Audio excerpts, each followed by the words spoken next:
लोहाई मल्हार इलाके में 3 लोगों की मौत के बाद पुलिस के इंकशाफ ने एक बड़ा खुलासा किया है। हालांकि इलाके में इस वक्त भी माहौल खराब करने की कोशिश की जा रही है। सियासतदान इस मामले में बहुत तेजी से जो है अपना काम कर रहे हैं और माहौल खराब करने की कोशिश जो है वो सियासतदानों की तरफ से की जा रही है। अभी बताया जा रहा है कि भाजपा की तरफ से गुज़श्ता कल बिलावर के इलाके में प्रोटेस्ट किया गया था। हालांकि इंडिया टुडे की रिपोर्ट गुज़श्ता कल ही जो है वो शाया की गई थी, जिसमें बताया गया था कि पुलिस ज़राए ने बताया है कि इस मामले में दहशतगर्दाना जाविये से इस मामले को देखने की जरूरत नहीं है और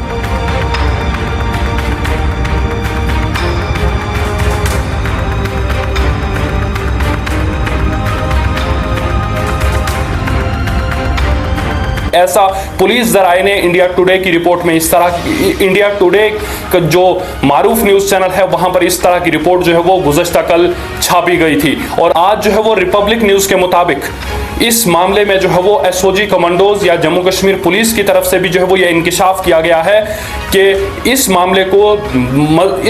को ना तो मजहब के जाविये से देखने की जरूरत है और ना ही जो है वो दहशतगर्दों के जाविये से देखने की जरूरत है, क्योंकि पुलिस के इंकशाफ के मुताबिक इन लोगों के जिस्मों पर किसी भी किस्म की ऐसी चोट नहीं है और ना ही इनके जिस्मों पर किसी भी किस्म की गोली लगी हुई है जिससे यह बताया जा सके कि इन पर जो है वो दहशतगर्दाना हमला हुआ है।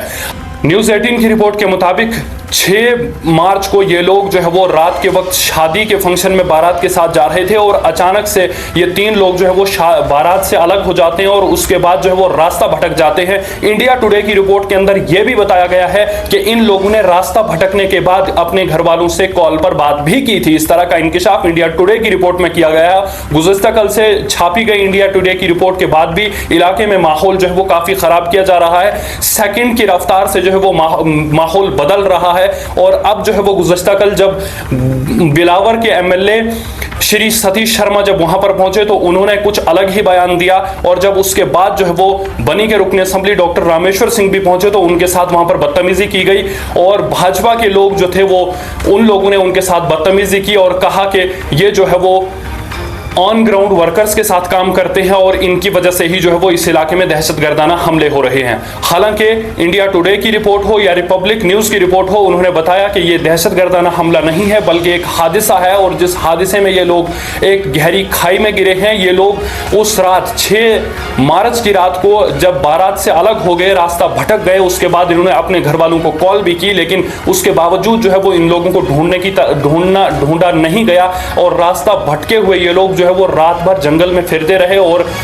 गुज़श्ता कल शाम के वक्त जो हुआ ड्रोन के जरिए से इन लोगों की लाशें एक दरिया में एक नाले में पड़ी हुई देखी गई और ड्रोन की फुटेज जो है वो आपने देखी थी गुज़श्ता कल। और आज हम आपको इस कहानी का नया मोड़ लेकर जो है वो आए थे कि पुलिस की रिपोर्ट ने बड़ा इंकशाफ किया है। उन्होंने बताया कि दहशतगर्दाना हमला नहीं हुआ है बल्कि एक हादसा हुआ है, लेकिन अभी भी जो है वो इलाके में माहौल खराब करने की कोशिश लगातार जारी है। भाजपा की तरफ से मुख्तलिफ इलाकों के अंदर बंद कॉल्स दी गई हैं। इसके अलावा मुख्तलिफ इलाकों के अंदर एहतजाज करने की भी कोशिश की जा रही है। इंडिया टुडे की रिपोर्ट हो या रिपब्लिक न्यूज की रिपोर्ट के बाद भी एक शख्स ने ट्वीट कर बताया कि डॉक्टर जतिंदर सिंह ने कुछ ही मिनट पहले अपने ट्विटर हैंडल से ट्वीट कर बताया कि इस तरह का हमला जो है वो दहशतगर्दों की तरफ से किया गया है। हालांकि रिपोर्ट्स गुज़श्ता कल एक रिपोर्ट और आज जो है वो एक रिपोर्ट शाया की गई है। इन रिपोर्ट्स के शाया करने के बावजूद ये लोग जो है वो माहौल खराब करने की कोशिश कर रहे हैं। इस तरह का जो ट्वीट है वो भी ट्विटर हैंडल पर जो है वो एक शख्स ने वायरल किया है। इसके अलावा जो है वो आज मुख्तलिफ इलाकों में प्रोटेस्ट हैं। एमएलए बनी डॉक्टर रामेश्वर सिंह जब गुज़श्ता रात बिलावर पहुंचे, जिन लोगों की मौत हुई है उनके परिवार के साथ या हॉस्पिटल में पहुंचे थे तो उनके साथ जो है वो वहां पर बदतमीजी की गई, उनको धक्के दिए गए और उनके साथ जो है वो गाली गलौज भी की गई। उसके बाद जो है वो इलाके के लोगों ने, बिलखसूस बनी के लोगों ने जो है वो इस बात पर काफी रोष जताया है कि अगर जम्मू कश्मीर के अंदर हमारे एमएलए जो है वो महफूज नहीं है तो हम आम लोगों का क्या हाल होगा। और इसके बावजूद अब हम आपको बताते हैं कि इस वक्त की जो रिपोर्ट है कि आज जो है वो उन लोगों का पोस्टमार्टम होगा और उसके बाद जो है वो आखिरी रसूमात अदा की जाएंगी। इसी के साथ दीजिए इजाजत, खुदा हाफिज।